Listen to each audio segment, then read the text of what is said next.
And no matter how open-handed and generous you might have started when you created something, it bites real hard when someone swoops in to claim ownership of it, because this often means you get locked out of what you created.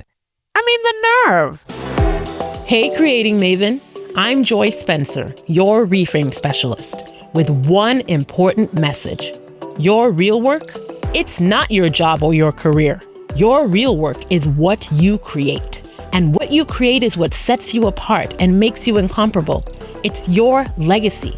I'm here to show you a whole new way of working so you can create with your gifts, make a unique contribution, and finally get paid to be yourself.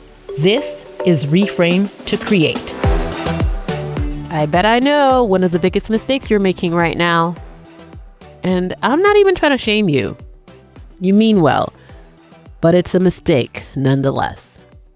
This is the mistake you're making.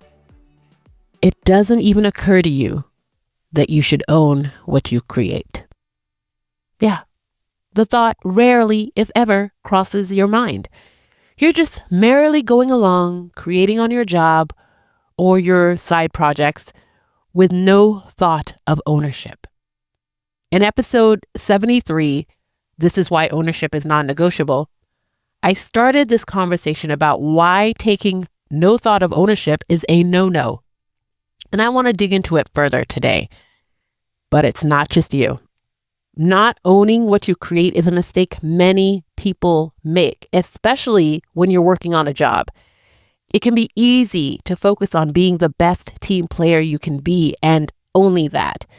It's easy to think that being a team player means being invisible and not looking like you did anything or contributed anything unique, and that everything was a we thing.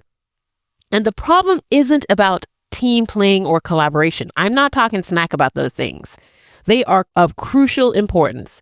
So don't hear what I'm not saying. I'm not saying be a jerk. What I'm saying is you might have a faulty view of what it means to be a good collaborator. You may think it means you have to disappear, which it doesn't. And you don't. You can show up fully for your people and not have to erase yourself and become invisible to do it.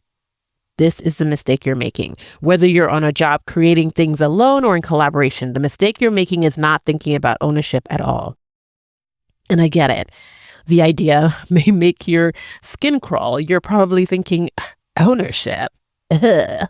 That's for the vain, the arrogant, the possessive types. I, on the other hand, do things generously and for the love, for the passion. I do it because I care. I'm not clamoring for credit and recognition. The good I do is reward enough. I know that's what you're thinking, but trust me, I assure you, the type of ownership I'm talking about is not this disgusting thing you may be painting in your mind. I'm not talking about taking credit for work you didn't do. I'm not talking about erasing someone else's contributions to work that you did together. I am talking about not erasing yourself and showing up fully. I'm talking about showing up fully, about taking your contribution seriously as part of the whole. And why am I telling you to do this? Because I know the pain and the cost of not having done this for myself in the past. I remember the moment that it hit me that I was doing this and it was costing me. I was sitting in front of an assignment from my coach, Susan Paul, at the time. And she'd given me this assignment. She asked me to look through my work history, look through my entire resume. And she said, identify all the stuff that you feel shows off your strengths and that these are things that you own, things that you created yourself, like that's yours. And I was in tears by the end of this exercise because doing it showed me so many projects and even entire organizations that I had helped to stand up and was a part of. But I was the workhorse. I was the fuel. I was the person who, when I actually ended up pulling back my energy, the entire thing collapsed. But did I own anything? Was my name on anything as a co-owner even? Talk less of an owner? No, I was just the most powerful background player, the workhorse. I was just the reason the thing was successful at all, but I had no ownership and it made me feel awful. Not because I needed to be the front person, but because it felt like a waste. Like even in the background, I didn't even have any ownership in it. Like I had nothing to show for all that hard work, because when I was asked what I owned, I couldn't say a single thing of all these things that I was breaking my back over. When I was doing this, I thought I was being helpful, useful, a team player, someone down for the cause. I thought I was doing a good thing by not intentionally thinking about ownership and my contribution. But really, I was just being irresponsible.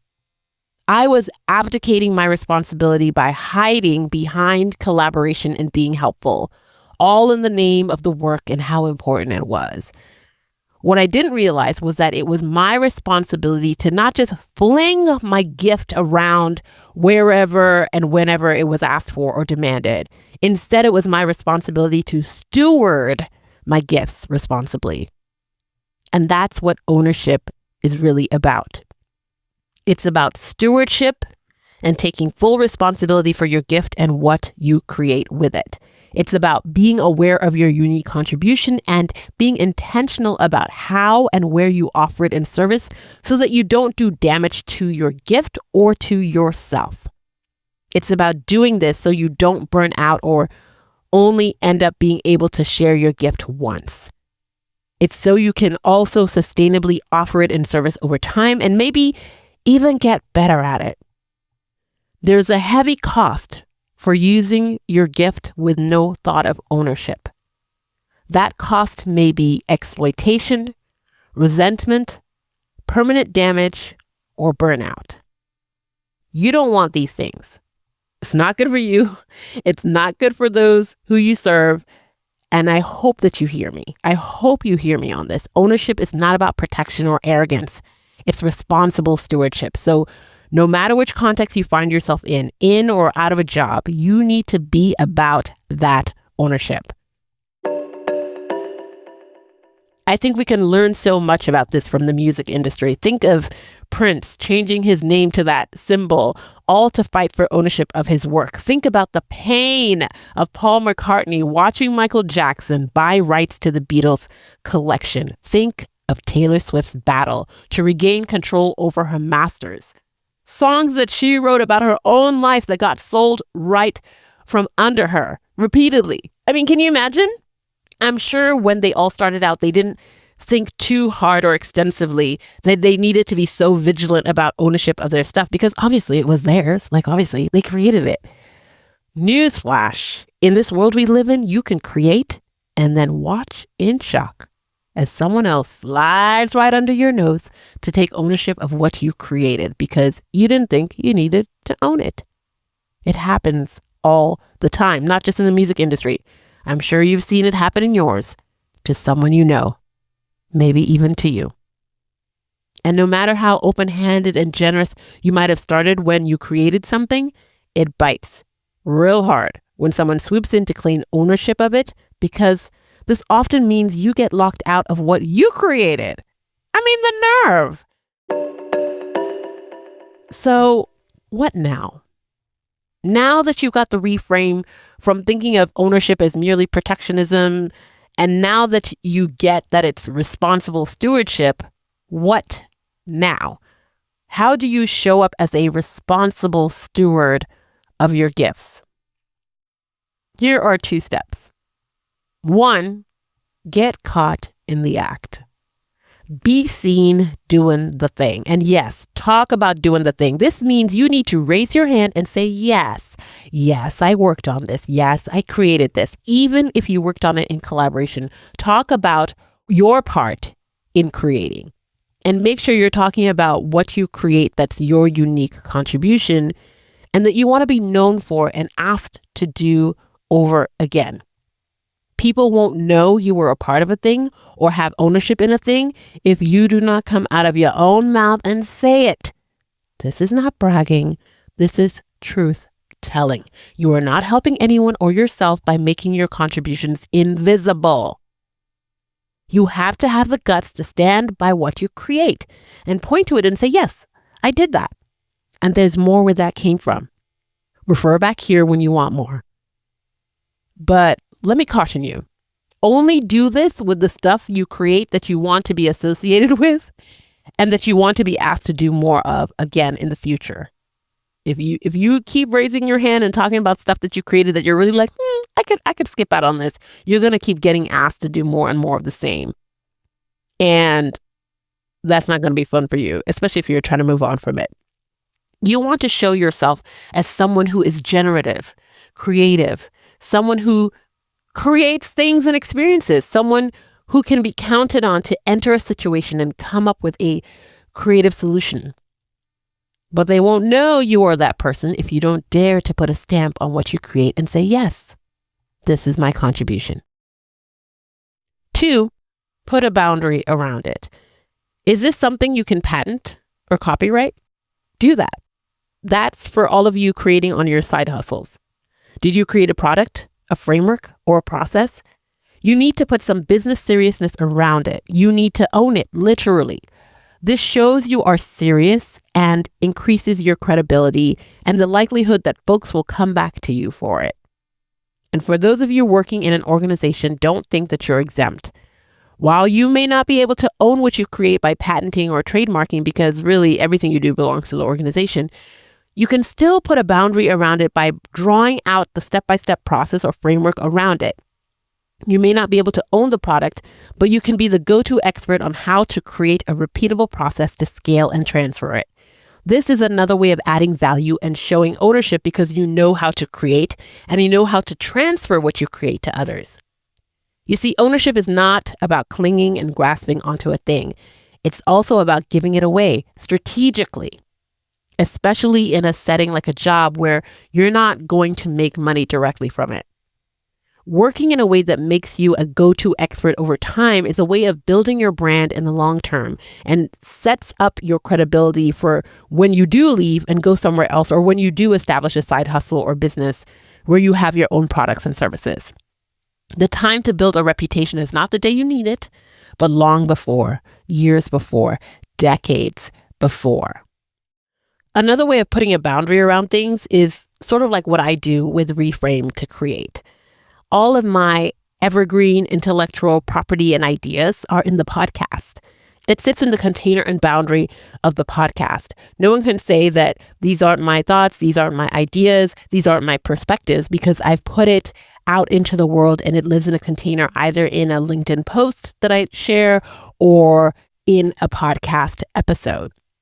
That's another way that I'm putting my stuff out there in the world, in a container that's in a boundary, that's repeatable, that's scalable, that's evergreen.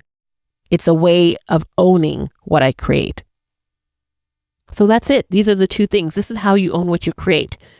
Be caught in the act and become known as the one who creates the thing. And then not only that, go beyond that and become the replicator. Become the one that people learned it from. Become the go-to expert for the process or the framework to lead people to what you create. Remember, ownership is not about being arrogant or possessive. It's about stepping up into your role as a responsible steward of what you create with your gifts. And you can't create and fling your stuff out there or leave it unattended. Don't do that. You have to own what you create. So if you haven't been owning what you create, today is the day to take a step towards that. This is what I want you to do. Grab a pen and paper, get to a quiet place, and answer this question. What have I been creating that nobody knows I have something to do with? Is it something I want to be known for creating? If the answer is yes, then continue to the next question.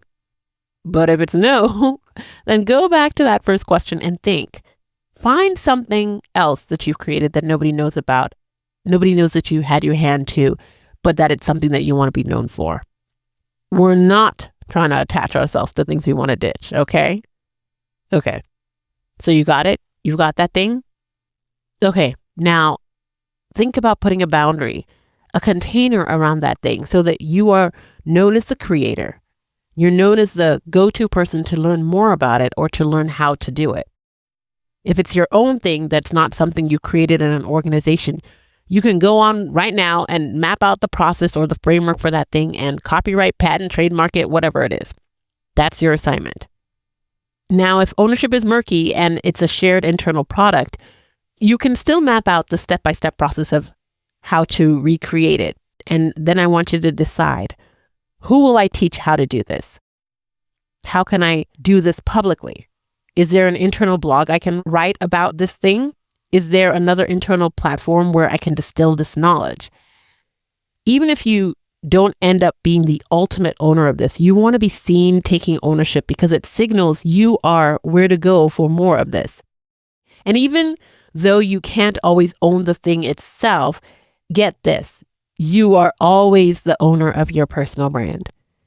And being seen doing the thing that is your unique contribution and that you want to be asked to do over and over again contributes to your brand, which you always own.